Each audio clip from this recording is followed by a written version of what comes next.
जय हिंद दोस्तों, वंदे मातरम। मैं आपका अपना मोहंती यादव आज आपके लिए लाया हूँ सेफ राइटर सीरीज का 13वां भाग। दोस्तों, पिछले भाग में मैंने आपको बताया था वीमर रिपब्लिक के उदय के बारे में।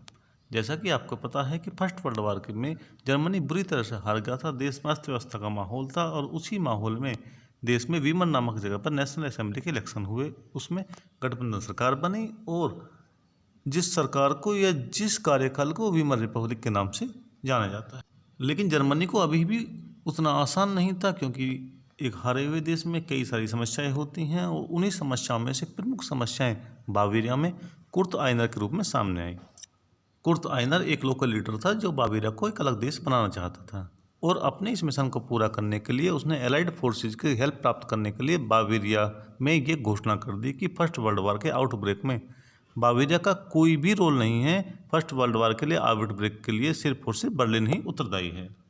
और उसने वीमर में हुए नेशनल असेंबली इलेक्शन का भी यह कहते हुए विरोध किया कि इसके चलते जो सिस्टम बनेगा उसमें सोल्जर्स काउंसिल और वर्कर्स यूनियन की पावर समाप्त कर दी जाएगी या कम कर दी जाएगी। लेकिन इतना सब करने के बावजूद भी बावेरिया में उसको अपेक्षित समर्थन प्राप्त नहीं हो रहा था और इसका प्रमुख कारण बावेरिया में बढ़ता हुआ कम्युनिज्म था, जिसके चलते लोग अपने धर्म के प्रति थ्रेट उत्पन्न महसूस कर रहे थे और वो महसूस कर रहे थे कि यदि यह सक्सेसफुल होता है तो उनके धार्मिक नियमों पर भी फर्क पड़ेगा और चर्च की शक्तियाँ खत्म कर दी जाएंगी या कम कर दी जाएंगी। इसी समय बावेरिया में मेजोरिटी सोशलिस्ट पार्टी इस बात पर जोर दे रही थी सभी शक्तियाँ लैंडटैग यानी बावेरियन पार्लियामेंट के अंदर ही होनी चाहिए। इन सब के बीच 12 जनवरी 1919 को बावेरिया में इलेक्शन हुए, लेकिन कुर्ट आइनर को अपेक्षित सफलता नहीं मिल सकी और 21 फरवरी को उसने रिजाइन कर दिया। उसी दिन काउंट एंटोन आर्कोवेली नाम के एक राइट विंग एक्सट्रीमिस्ट ने उसकी गोली मारकर हत्या कर दी। इसकी प्रतिक्रिया बहुत ही विध्वंसक हुई। इसकी प्रतिक्रिया में कुर्ट आइनर के एक समर्थक ने लैंडटैग यानी बावेरियन पार्लियामेंट में घुसकर मेजोरिटी पार्टी के नेता अरहार्ड ओर को बुरी तरह से घायल कर दिया। म्यूनिख में पूरी तरह अराजकता फैल चुकी थी। इस समय नॉस्क ने हालात को संभालने के लिए फ्रीकॉप्स को इस्तेमाल करना शुरू कर दिया और रूर, जो कि उस समय स्टील और कोल इंडस्ट्री का एक हब था, में हड़ताल की धमकी दी गई। लेकिन नॉस्क के पास उस समय तक पर्याप्त मात्रा में सैनिक नहीं थे, इसलिए किसी भी तरह से वर्कर्स को समझा बुझाकर उनके काम पर वापस भेज दिया गया।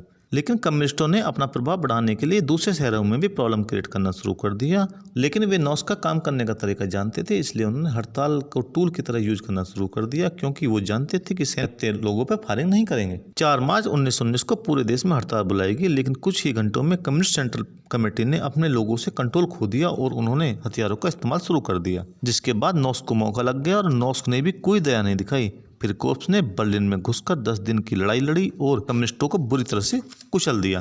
कम्युनिस्टों के लिए बर्लिन खत्म हो चुका था, बचे हुए लोग अंडरग्राउंड हो गए, लेकिन अभी भी उनका गढ़ बावेरिया बचा हुआ था। म्यूनिख के हालात इतने खराब थे कि एक अनजान सोल्जर ने कहा था कि क्या इन हालातों के लिए ही हमने अपने जीवन के 4.5 साल युद्ध के लिए दिए थे? ऐसा लगता है कि हमारे सारे संघर्ष और बलिदान व्यर्थ ही गए हैं। इन सब के बीच 4 अप्रैल 1919 को सेफ म्यूनिख पहुंचा, जहां पर उस दिन सबसे ज़्यादा उथल पुथल रही। 6 अप्रैल को अर्नेस्ट टॉलर, जो कि एक राइटर था, के नेतृत्व में म्यूनिख में रिपब्लिक ऑफ काउंसिल की घोषणा कर दी गई।